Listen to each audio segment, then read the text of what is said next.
Sly 3: Honor Among Thieves, the last game in this series developed by Sucker Punch Productions, hit the PlayStation 2 in September 2005, only a year after Sly 2.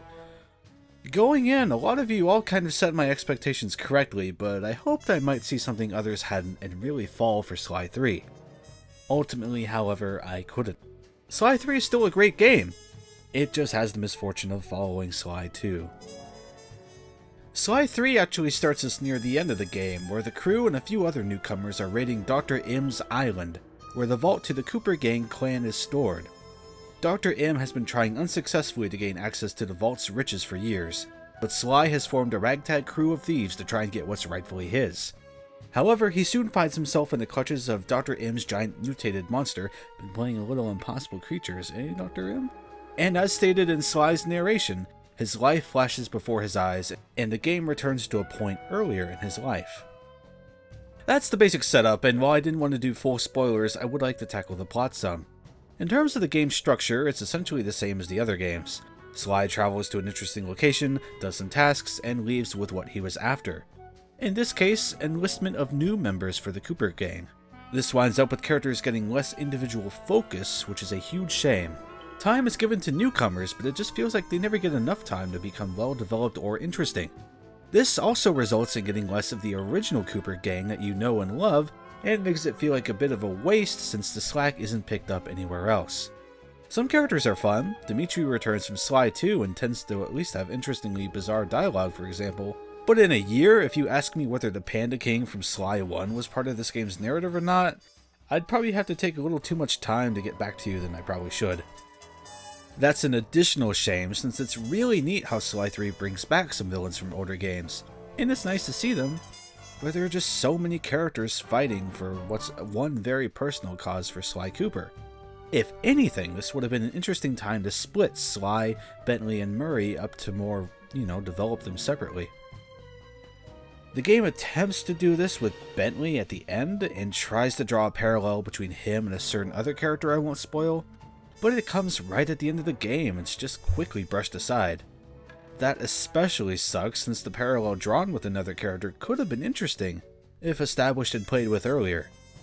But there's just no tension since this all gets focus out of nowhere way too late in the game to matter or to conclude to anything meaningful, and it's just hard to care about.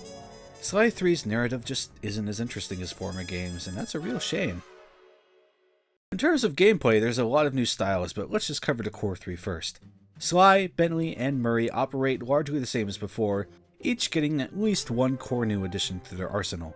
Sly's cane can now charge up for a spinning attack, Bentley can obtain a couple extra jumps, leading to some convenient world navigation, and Bentley can curl up and bounce around for highly situational objectives. Oh, and Bentley and Murray can pickpocket guards now, which is pretty handy. Sly also gets a costume ability that leads to some quick time events with guards, which felt like a slight pace break that I was never really fond of.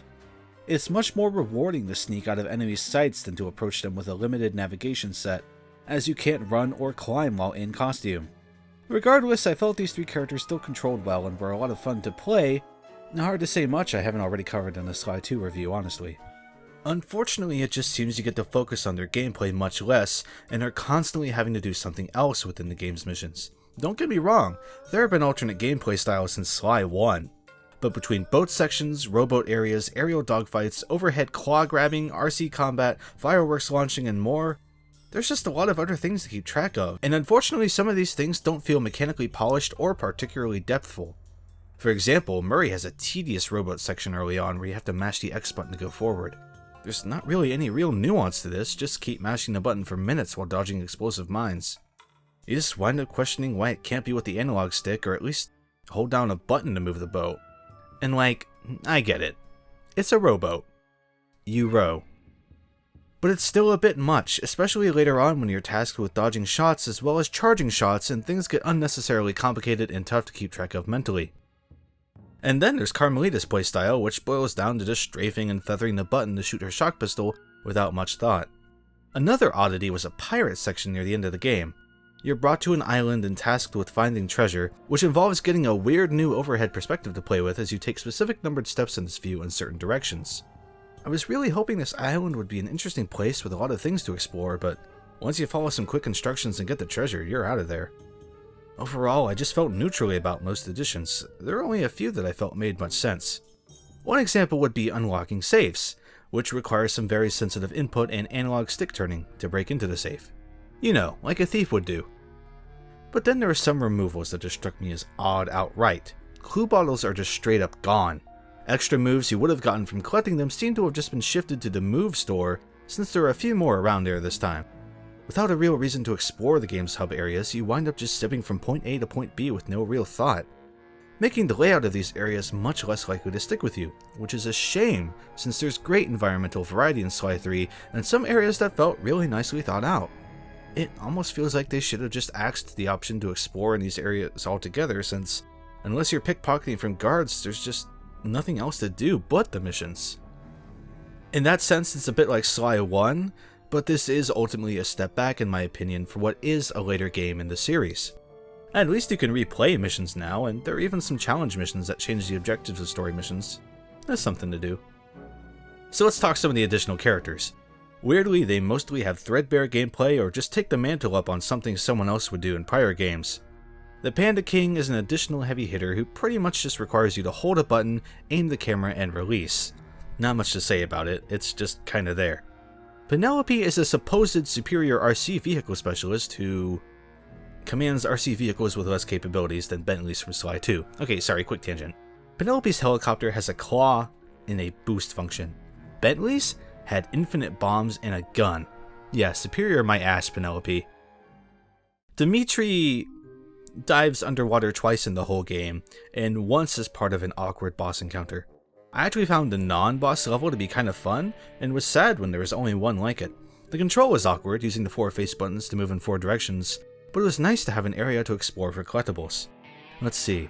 There's also the Guru, who can run, make himself invisible to get out of tight spots, and jump on enemies' backs to control them, which is pretty much only ever used to run enemies into objects to make them explode. Also, as a side note, he does that whole talks in gibberish yet everyone understands him clearly thing. Why couldn't he just speak English again?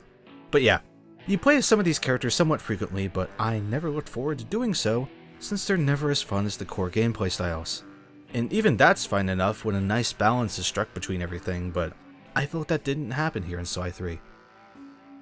In the presentation department, I noted the environmental variety, which I think is a huge plus. There are lots of colorful, fun locations chosen. The visual style is still very distinctly Sly. There wasn't much of a bump up from Sly 2 the year prior.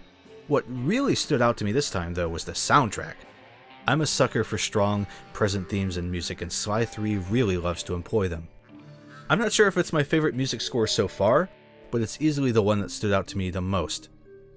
Now, as you probably guessed, I played this on the Sly collection on PS3, and with this entry the porting issues became pretty hard to ignore, largely in cutscenes where borders don't extend to the end of the screen. I know that's not the original intended design, but oh boy, I wish things weren't like that. And again, not meant as a knock on the game, just on the port. And while we're talking about it, the Sly collection does have some PlayStation Move minigames, but I can't cover those right now due to not having the controllers. Maybe someday. So overall, that's Sly 3.